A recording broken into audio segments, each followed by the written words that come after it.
이태원 참사 4시간 전부터 압사당할 것 같다. 빨리 출동해달라는 112 신고가 잇따랐던 것으로 확인됐습니다. 신고 녹취록 전문이 공개됐는데 위험을 알리는 목소리가 가득했습니다. 신재용 기자입니다. 참사가 시작되기 4시간 전쯤인 저녁 6시 34분, 112 상황실에 전화 한 통이 걸려옵니다.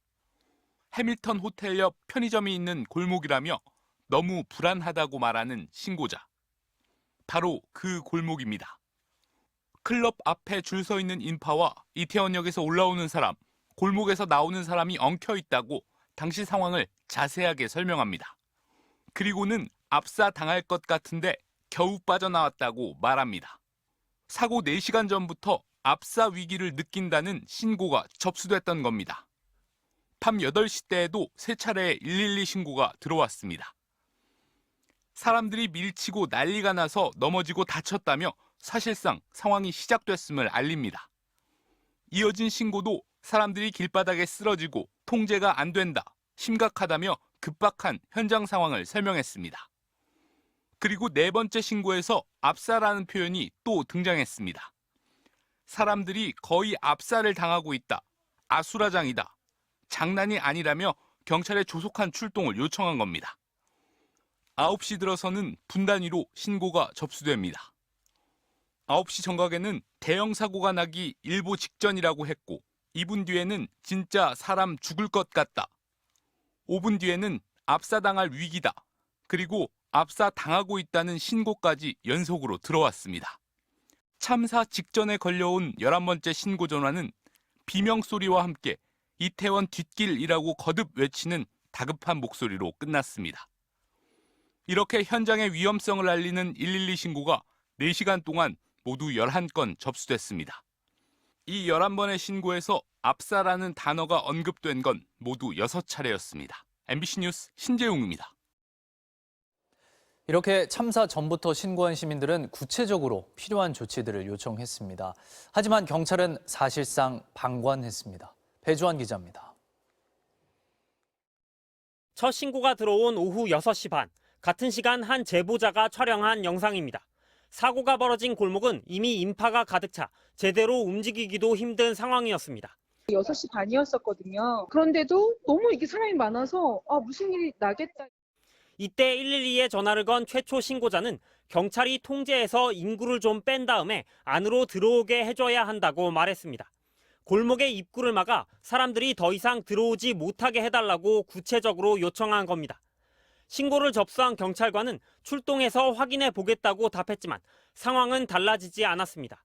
이상할 정도로 이해가 안 간다. 다른 행사 때는 경찰들이 이렇게 통제를 했는데 이번 행사는 그 골목에 코빼기도 안 보이는 거예요. 상황이 더 위험해진 밤 9시 7분. 참사가 시작되기 약 1시간여 전이었는데 이때 112 신고자도 구체적인 대책을 제안합니다. 사람이 다 일방통행할 수 있게 통제 좀 부탁드린다는 거였습니다. 이어진 신고에서도 길을 어떻게든 해달라, 빨리 와서 인원 통제를 해달라는 등 경찰의 통제 방법을 구체적으로 주문하는 신고가 잇따랐습니다. 하지만 경찰은 무려 10번째 신고에서도 무슨 일 때문에 그러시냐고 물었고 참사 4분 전에 접수한 11번째 신고에서도 어디냐고 물었습니다.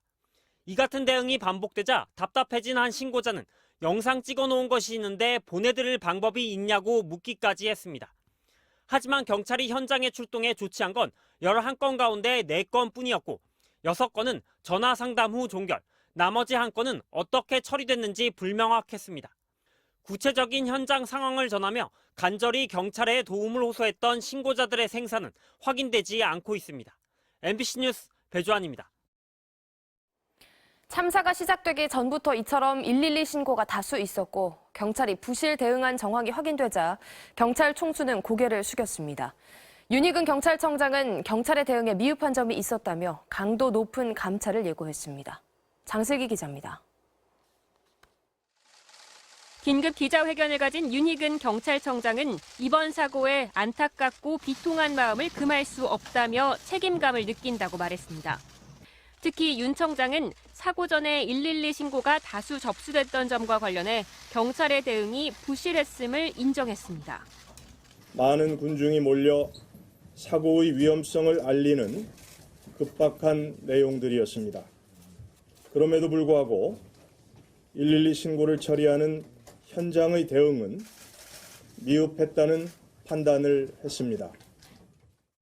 그러면서 사건의 진상을 명확히 밝히고 책임을 규명하기 위해 예외 없이 강도 높은 감찰과 수사를 진행하겠다고 강조했습니다. 이를 위해 경찰청에 독립적으로 수사할 수 있는 특별기구를 설치해 각급 지휘관과 근무자들의 조치가 적절했는지 빠짐없이 조사하겠다고 말했습니다. 다만 윤 청장은 국민 안전에 대한 무한 책임을 통감한다면서도 직접적인 사과나 유감 표명은 하지 않았고 거취 문제에도 일단 선을 그었습니다.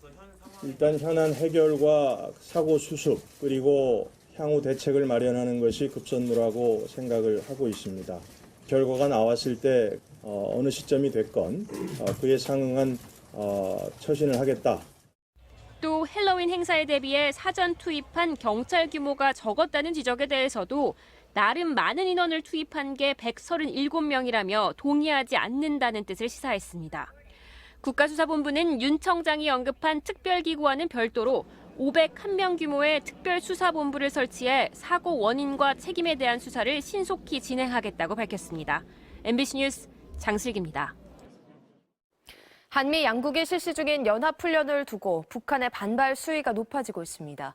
북한 군부 핵심 인사의 담화문이 오늘 새벽 이례적으로 공개됐는데 한미가 무력 사용을 시도하면 끔찍한 대가를 치를 것이라고 경고했습니다. 홍의표 기자입니다. 북한 군부 서열 1위인 박정천 노동당 중앙군사위원회 부위원장이 한국과 미국이 무력 사용을 기도한다면 가장 끔찍한 대가를 치를 것이라고 경고했습니다. 박 부위원장은 오늘 새벽 조선중앙통신에 공개된 담화문에서 이같이 밝히며 특수한 수단들이 전략적 사명을 지체 없이 실행할 것이라고도 강조했습니다. 이는 한미 양국이 북한을 향해 무력 사용을 시도할 경우 핵 무력을 동원할 수 있다며 위협한 것으로 보입니다. 박 부위원장은 지금의 상황에서 이것을 단지 위협성 경고로 받아들인다면 큰 실수가 될 것이라고 말했습니다. 북한 군부 핵심 인물이 심야 시간에 공개 담화문을 낸 것은 이례적인 일입니다. 한미 양국이 그제부터 시작한 연합 공중훈련, 비질런트 스톰을 거론하며 침략적이고 도발적인 군사훈련이라고도 비난했습니다. 이번 훈련에는 미국의 F-35B 스텔스기 등 한미 군용기 240여 대와 장병 수천 명이 참가하고 있습니다. 북한의 이 같은 담화가 나온 뒤 미국 국방부는 이번 훈련이 동맹 방어 목적이며 오랫동안 계획한 것이라고 설명했습니다.